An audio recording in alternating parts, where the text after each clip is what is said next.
بسم اللہ الرحمن الرحیم۔ السلام علیکم ورحمۃ اللہ وبرکاتہ۔ ایک لمبے عرصے کے بعد آج آپ سب کی خدمت میں ایک زبردست ٹاپک کے ساتھ پھر حاضر ہوئے، اور امید کرتے ہیں کہ اللہ کے فضل و کرم کے ساتھ آپ سب خیریت کے ساتھ ہوں گے۔ تو ناظرین، آج آپ کے لیے جو ویڈیو لے کے آئے اس میں آج آپ کو انشاءاللہ العزیز حروف حلقی کے بارے میں بتایا جائے گا، ٹھیک ہے؟ یہ وہ حروف ہیں جن کو حلق کے درمیان سے جن کی ادائیگی کی جاتی ہے، اور یہ جو حروف ہیں حمزہ، ہ، عین، ح، غین، خ، ٹھیک ہے؟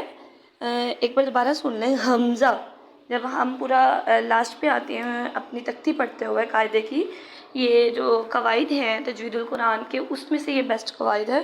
تو اس میں جو ہے جو پہلا ورڈ ہے حمزہ، اس کے بعد ہ، پھر اس کے بعد عین، ٹھیک ہے، اور پھر اس کے بعد ح، اور پھر غین، خ۔ یہ وہ حروف ہیں جن کو ہم حلق سے جن کی ادائیگی کرتے ہیں، ٹھیک ہے، حلق کے درمیان سے۔ اور ان حروف کی ادائیگی کرتے وقت ہم لازمی ان چیزوں کا ہمیں خیال رکھنا چاہیے، کیونکہ قرآن پاک کے بارے میں نبی کریم صلی اللہ علیہ وسلم نے فرمایا کہ ہر چیز کا زیور ہے، اور قرآن کا زیور اچھی آواز ہے۔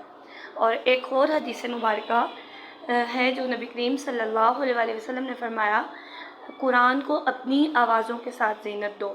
تو جب بھی آپ قرآن پاک پڑھیں کوشش کریں قرآن کو تجوید کے ساتھ پڑھیں۔ قال رسول اللہ صلی اللہ علیہ وآلہ وسلم خیرکم من تعلم القرآن وعلمہ۔ آپ صلی اللہ علیہ وآلہ وسلم نے فرمایا تم میں سے بہترین ہے وہ جو قرآن سیکھے اور دوسروں کو سکھائے۔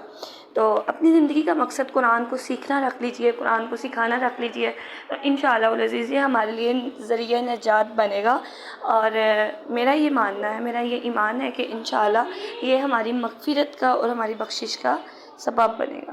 وما علینا الا البلاغ المبین۔ السلام علیکم ورحمۃ اللہ۔